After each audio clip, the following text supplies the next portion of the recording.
ആകാശവാണി ജില്ലാ വൃത്താന്തം. ഇന്ന് കൊല്ലം ജില്ലാ വിശേഷങ്ങളുമായി ആകാശവാണി പ്രതിനിധി നീരജ് ലാൽ. ദേശീയ ലോക് അദാലത്തിന്റെ ഭാഗമായി ജില്ലാ ലീഗൽ സർവീസസ് അതോറിറ്റിയും താലൂക്ക് ലീഗൽ സർവീസസ് കമ്മിറ്റികളും സംയുക്തമായി ജില്ലയിലെ കോടതികളിൽ പ്രത്യേക അദാലത്ത് സംഘടിപ്പിച്ചു. നിലവിലുള്ള കേസുകളും പുതിയ പരാതികളുമായി 10,177 കേസുകൾ ഒത്തുതീർപ്പാക്കി. ആകെ 17,840 കേസുകൾ പരിഗണിച്ചു. ജില്ലാ കോടതി സമുച്ചയത്തിലും കൊല്ലം, കരുനാഗപ്പള്ളി, പത്തനാപുരം, കൊട്ടാരക്കര, കുന്നത്തൂർ താലൂക്കുകളിലെ വിവിധ കോടതികളിലുമാണ് അദാലത്ത് സംഘടിപ്പിച്ചത്. സിവിൽ കേസുകൾ, ഭൂമി ഏറ്റെടുക്കൽ കേസുകൾ, വാഹനാപകട കേസുകൾ, കുടുംബ തർക്കങ്ങൾ, ഒത്തുതീർപ്പാക്കാവുന്ന ക്രിമിനൽ കേസുകൾ, ബാങ്ക് വായ്പ സംബന്ധമായ കേസുകൾ എന്നിവ പരിഗണിച്ചതിൽ ആകെ 22.52 കോടി രൂപയുടെ വ്യവഹാരങ്ങളാണ് തീർപ്പാക്കിയത്. ജില്ലാ ലീഗൽ സർവീസസ് അതോറിറ്റി ചെയർപേഴ്സണും പ്രിൻസിപ്പൽ ഡിസ്ട്രിക്ട് ആൻഡ് സെഷൻസ് ജഡ്ജിയുമായ P Mayadevi, Kollam taluk legal services committee ചെയർമാനും അഡീഷണൽ ഡിസ്ട്രിക്ട് ആൻഡ് സെഷൻസ് ജഡ്ജിയുമായ PN വിനോദ് എന്നിവർ അദാലത്തിന് നേതൃത്വം നൽകി.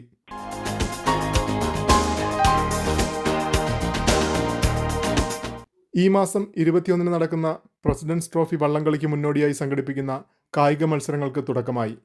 കബഡി, ഫുട്ബോൾ, വടംവലി, ബോക്സിംഗ്, കരാട്ടെ മത്സരങ്ങളും 500-ൽ പരം പേർ പങ്കെടുക്കുന്ന പട്ടം പറപ്പിക്കൽ മത്സരവും നടത്താൻ സ്പോർട്സ് കമ്മിറ്റി യോഗം തീരുമാനിച്ചിരുന്നു.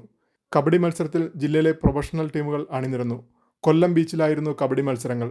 വനിതാ വിഭാഗത്തിൽ കൊല്ലം സ്പോർട്സ് അതോറിറ്റി ഓഫ് ഇന്ത്യയുടെ ടീം ജില്ലാ സ്പോർട്സ് കൗൺസിൽ ടീമിനെ നേരിട്ടു. ചിന്നക്കട ബെസ്ബേയിലായിരുന്നു വനിതകൾക്കും പുരുഷന്മാർക്കുമുള്ള ബോക്സിംഗ്, കരാട്ടെ മത്സരങ്ങൾ. ഫുട്ബോൾ, വടംവലി മത്സരങ്ങൾ വരും ദിവസങ്ങളിൽ നടക്കും.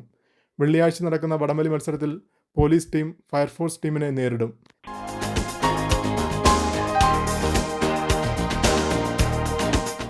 ജില്ലാ കളക്ടർ N. ദേവിദാസിന്റെ അധ്യക്ഷതയിൽ ചാരായ നിരോധന ജനകീയ മോണിറ്ററിംഗ് കമ്മിറ്റി യോഗം ചേർന്നു. ഡെപ്യൂട്ടി എക്സൈസ് കമ്മീഷണർ റിപ്പോർട്ട് അവതരിപ്പിച്ചു. നവംബർ 1 മുതൽ ഡിസംബർ 12 വരെ ജില്ലയിൽ എക്സൈസ് നടത്തിയ പരിശോധനയിൽ 108 മയക്കുമരുന്ന് കേസുകളിലായി 112 പേരെ അറസ്റ്റ് ചെയ്തു. 209 അബ്കാരി കേസുകൾ, 1643 കോട്ട്പ കേസുകൾ എന്നിവയും രജിസ്റ്റർ ചെയ്തു. ഈ കാലയളവിൽ 1246 റെയ്ഡുകളും 9 സംയുക്ത റെയ്ഡുകളും നടത്തി. 6234 വാഹനങ്ങൾ പരിശോധിച്ചു. 183 പേരെ അബ്കാരി കേസുകളിൽ അറസ്റ്റ് ചെയ്തു. വിവിധ കേസുകളിൽ 3,21,600 രൂപ പിഴയായി ഈടാക്കി.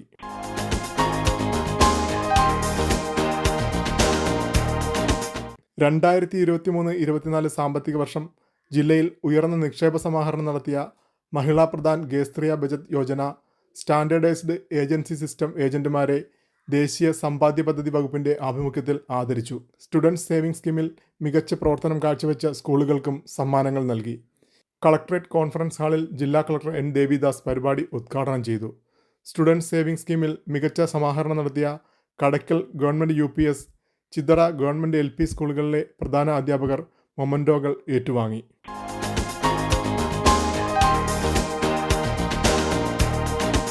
സായുധസേന പതാക ദിനാചരണത്തിന്റെ ഭാഗമായി സംഘടിപ്പിച്ച പതാക വിതരണോദ്ഘാടനം കളക്ടറേറ്റ് കോൺഫറൻസ് ഹാളിൽ ജില്ലാ കളക്ടർ ഉദ്ഘാടനം ചെയ്തു.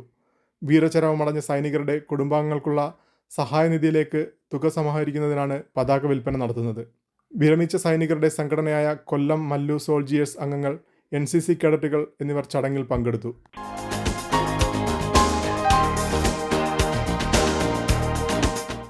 RI സെന്റർ കൊല്ലം ചന്ദനത്തോപ്പ് ഗവൺമെൻറ് ITയിൽ സംഘടിപ്പിച്ച പ്രധാനമന്ത്രി ദേശീയ അപ്രന്റീസ്ഷിപ്പ് മേളയിൽ 200-ലധികം ഉദ്യോഗാർത്ഥികൾ പങ്കെടുത്തു. PWD റോഡ്സ് ഡിവിഷൻ, KSEB ഉൾപ്പെടെ പൊതു സ്വകാര്യ മേഖലകളിൽ നിന്നുള്ള 15ഓളം സ്ഥാപനങ്ങൾ പരിശീലനാവസര ദാതാക്കളായി എത്തി. വെബ്സൈറ്റിൽ രജിസ്റ്റർ ചെയ്ത് മേളയിൽ പങ്കെടുത്തവരെ സ്ഥാപന പ്രതിനിധികൾ ഇൻ്റർവ്യൂ നടത്തി അപ്രന്റീസ്ഷിപ്പിന് തിരഞ്ഞെടുത്തു. സാങ്കേതിക തൊഴിൽ പഠനം പൂർത്തിയാക്കിയവർക്ക് യഥാർത്ഥ തൊഴിൽ അന്തരീക്ഷത്തിൽ സ്റ്റൈപ്പൻഡോടെ നൈപുണ്യ പരിശീലനം പ്രാപ്യമാക്കുക എന്ന ലക്ഷ്യത്തോടെയാണ് കേന്ദ്ര ഗവൺമെൻറ് രാജ്യത്തുടനീളം അപ്രന്റീസ്ഷിപ്പ് മേളകൾ സംഘടിപ്പിക്കുന്നത്. അപ്രന്റീസ്ഷിപ്പ് പൂർത്തിയാക്കുന്നവർക്ക് അന്താരാഷ്ട്ര അംഗീകാരമുള്ള നാഷണൽ അപ്രന്റീസ്ഷിപ്പ് സർട്ടിഫിക്കറ്റും ലഭിക്കും. ജില്ലാ വൃത്താന്തം സമാപിച്ചു.